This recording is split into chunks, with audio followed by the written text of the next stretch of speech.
नमस्कार दर्शक बंधु, आज हूँ जुलाई मास 23 तारिख बुधवार। आज दिन जागर टॉप 20 गुरुत्वपूर्ण खबर उपरे चलतु नजर पकाइबा। भिडियोटी को शेष पर्यंत देखंतु, मात्र किछि समय मध्य जानिपारे आज दिन जागर संपूर्ण खबर। ता पूर्व चैनल रे नुआ थिले चैनल को सब्सक्राइब करी पाखरे थिबा बेल आइकन को क्लिक करबा जरूरी, जहाँ फल प्रतिदिन लेटेस्ट न्यूज अपडेट आपण मैंने प्रथम देखिपारे।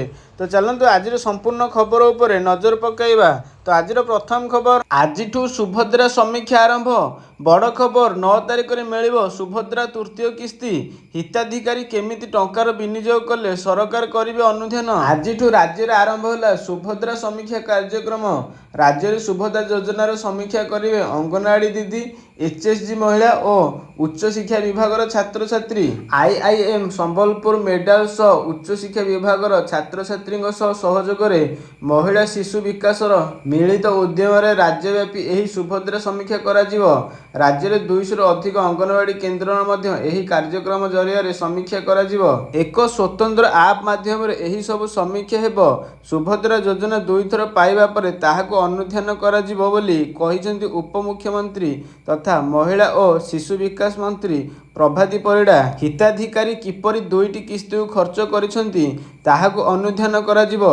एथिरे महिला स्वयं सहायता गोष्ठीर मेंबरଙ୍କ सह पीआरआई मेंबर, अंगनवाड़ी मेंबर और हेल्परଙ୍କ सह उच्च शिक्षा विभाग छात्र छात्री यही दिगरे कार्य करिवे। यही कार्यक्रम 22,000 महिला को सुभद्रा समीक्षा करने को प्राय 1 मास समय लागियो बोली प्रतिक्रिया रखिछंती प्रभाती परिड़ा। जो माने द्वितीय किस्ती पाई नाहंती तांको उपरे रिव्यू करा जिवो। आसंता 2 दिन मध्यरे संपूर्ण हिताधिकारी तालिका को रिव्यू करा जिवो। बहुत जल्दी योग्य हिताधिकारी पाइबे सुभद्रा टंका। आसंता रक्षाबंधन अवसर में मिलिबो सुभद्रा योजनार तृतीय किस्ती। आसंता अगस्ट 9 तारिख में ओडिशार महिला पाइबे सुभद्रा तृतीय किस्ती। एने सूचना देइछंती उपमुख्यमंत्री तथा महिला और शिशु विकास मंत्री प्रभाती परिड़ा। परवर्ती खबर, केबे मिलिबो पीएम किसान 20तम किस्ती। 4 मास बीतिला, केबे मिलिबो पीएम किसान 20तम किस्ती। एबे संभाव्य नुआ तारिख को आशा। 4 मास पूरण हेबाकु जाउछि, किंतु प्रधानमंत्री किसान सम्मान निधि योजनार 20तम किस्ती विषय रे ए पर्यंत कोनोसी खबर नहीं। 20 जून में प्रधानमंत्री नरेंद्र मोदी बिहार गस्तर जाइथिया बेले आशा सृष्टि होइथिला जे 2,000 टंका चाषी अकाउंट रे आसीबो। तापरे 28 जुलाई रे प्रधानमंत्री मोदी मोतिहारी गस्त आशा सृष्टि करिथिला, किंतु पुणी निराश देखा देइदेला। जुलाई शेष हेबाकु जाउछि, किंतु प्रधानमंत्री किसान सम्मान योजनार 20तम किस्ती पई चाषी अपेक्षा शेष हेउ नहीं। एबे आशा करा जाउछि जे 2 अगस्ट रे सरकार पक्षरु किछि भल खबर आसीपारे। जदियो ए पर्यंत कोनोसी सरकारी सूचना नहीं, किंतु जो समीकरण गुड़िक गठन हेउछि ताहाकु देखिले एही तारिखरु नै आशा सृष्टि हेउछि। 26 तारिख सुधा चाषी अकाउंट को 2,000 टंका किस्ती आसीबा कष्टकर, कारण प्रधानमंत्री देश में रहिबे नहीं। प्रधानमंत्री नरेंद्र मोदी 23 रु 26 जुलाई पर्यंत ब्रिटेन एवं मालदीव गस्तरे जाइछंती। प्रधानमंत्री 23 एवं 24 जुलाई 2 दिनिया यूके सरकारी गस्तरे जिबे। से ब्रिटिश प्रधानमंत्री निमंत्रण रे जाइछंती। एहा परे प्रधानमंत्री मोदी सेठारु मालदीव जिबे। प्रधानमंत्री 25 एवं 26 जुलाई रे मालदीव रे रहिबे। एपरी परिस्थिति रे एही समय मध्य प्रधानमंत्री किसान योजना टंका आसीबार संभावना कम रही। खरीफ फसल बुणा समय रे प्रधानमंत्री नरेंद्र मोदी तांको संसदीय क्षेत्र वाराणसी गस्त करने को जाइछंती। अगस्ट 2 रे काशी रे तांकर एक बड़ कार्यक्रम अछि। वाराणसी प्राय 20 किलोमीटर दूर सेवापुरी रे तांकर साधारण सभा अनुष्ठित हेबाकु जाउछि। एही समय रे से उत्तर प्रदेश को प्राय 1,000 कोटी उपहार देबाकु जाउछंती। एही अवसर रे से कृषि मानक पई खुशी खबर घोषणा करिवार संभावना रही।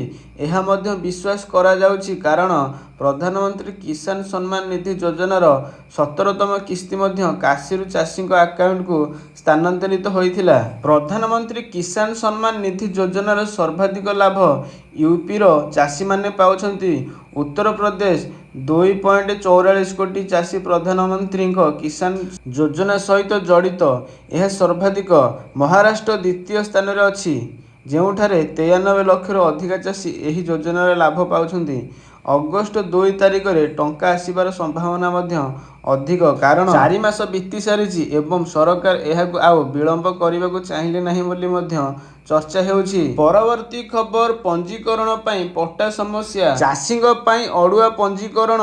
ଜମି ପଟ୍ଟାର ନାଁ ନଥିବାରୁ ବଢୁଛି ସମସ୍ୟା। 19 ତାରିଖରୁ ଖରିଫ ଧାନ ବିକ୍ରି ପାଇଁ ପ୍ରକ୍ରିୟା ଆରମ୍ଭ ହୋଇଛି। ଏବେ ପଞ୍ଜୀକରଣ ଚାଲିଛି। ନିୟମ ଅନୁସାରେ ଧାନ ବିକ୍ରି କରିବାକୁ ହେଲେ ଚାଷ ଜମିର ପଟ୍ଟାରେ ନିଜ ନାମ କିମ୍ବା ବାପାଙ୍କ ନାଁ ଥିବା ଆବଶ୍ୟକ, କିନ୍ତୁ କେତେକ ସ୍ଥାନରେ ଜମି ପଟ୍ଟାରେ ସାମାନ୍ୟ ସମସ୍ୟା ପାଇଁ ପଞ୍ଜୀକରଣ କରି ନ ପାରୁଥିବା ଅଭିଯୋଗ ହୋଇଛି। ସେପଟେ ନୂଆପଡ଼ାରୁ ମଧ୍ୟ ଆସିଛି ସମାନ ଅଭିଯୋଗ। ପଞ୍ଜୀକରଣକୁ ସରଳୀକରଣ କରାଯାଉଥିବା ସରକାରୀ କହୁଥିଲେ ବି ଅନେକ ଚାଷୀ ସମସ୍ୟାରେ ପଡ଼ିଥିବା ଅଭିଯୋଗ କରିଛନ୍ତି। ନକଲି ଚାଷୀଙ୍କୁ ରୋକିବାକୁ ରାଜ୍ୟର ସମସ୍ତ ଚାଷୀ ଇ-କେୱାଇସି କରିବେ ସରକାର, ଏନେଇ ସୂଚନା ଦେଇଛନ୍ତି ଯୋଗାଣ ମନ୍ତ୍ରୀ। ମନ୍ତ୍ରୀ କହିଛନ୍ତି ଅନେକ ନକଲି ଚାଷୀ ସରକାରୀ ସୁବିଧା ନେଉଥିବା ନଜରକୁ ଆସିଲେ ପରେ ବିଭାଗ ଏହି ପଦକ୍ଷେପ ନେଇଛି। ଜଲ୍ଦି ରୋକିବାକୁ ବିଭାଗ ଏପରି ପଦକ୍ଷେପ ନେଇଛି। ଏଥିସହ ବାପା କି ଜେଜେ ବାପାଙ୍କ ନାମରେ ଜମି ଥିଲେ ବି ପୁଅମାନେ ପଞ୍ଜୀକରଣ କରିପାରିବେ ବୋଲି କହିଛନ୍ତି ମନ୍ତ୍ରୀ। ତେବେ ଧାନର ଏମ୍ଏସ୍ପି 3100 ଟଙ୍କା ହେଇଥିବାରୁ ଚଳିତ ବର୍ଷ ବହୁ ଦଲାଲ ଚାଷୀ ପଞ୍ଜୀକରଣ କରିପାରନ୍ତି ବୋଲି ଆଶଙ୍କା କରାଯାଉଛି। ତ ଫ୍ରେଣ୍ଡସ୍, ଇଏ ଥିଲା ଆଜି ଦିନ ଯାକର କିଛି ଗୁରୁତ୍ୱପୂର୍ଣ୍ଣ ଖବର। ତ ଭିଡ଼ିଓ ଆପଣମାନଙ୍କୁ କିପରି ଲାଗିଲା? ଯଦି ଭିଡ଼ିଓ ଭଲ ଲାଗିଥାଏ ତାହେଲେ ଭିଡ଼ିଓ ଗୋଟେ ଲାଇକ୍ କରିବା ସହିତ ଚ୍ୟାନେଲକୁ ସବସ୍କ୍ରାଇବ୍ କରିବେ ଆଣ୍ଡ ପାଖରେ ଥିବା ବେଲ୍ ଆଇକନକୁ କ୍ଲିକ୍ କରିବା ଜରୁରୀ, ଯାହାଫଳରେ ପ୍ରତିଦିନର ଲାଟେଷ୍ଟ ନ୍ୟୁଜ୍ ଅପଡେଟ୍ ଆପଣମାନେ ପ୍ରଥମେ ଦେଖିପାରିବେ। ତ ଭିଡ଼ିଓ ପୁରା ଶେଷ ପର୍ଯ୍ୟନ୍ତ ଦେଖିଥିବାରୁ ଆପଣଙ୍କୁ ବହୁତ ସାରା ଧନ୍ୟବାଦ। Thank you.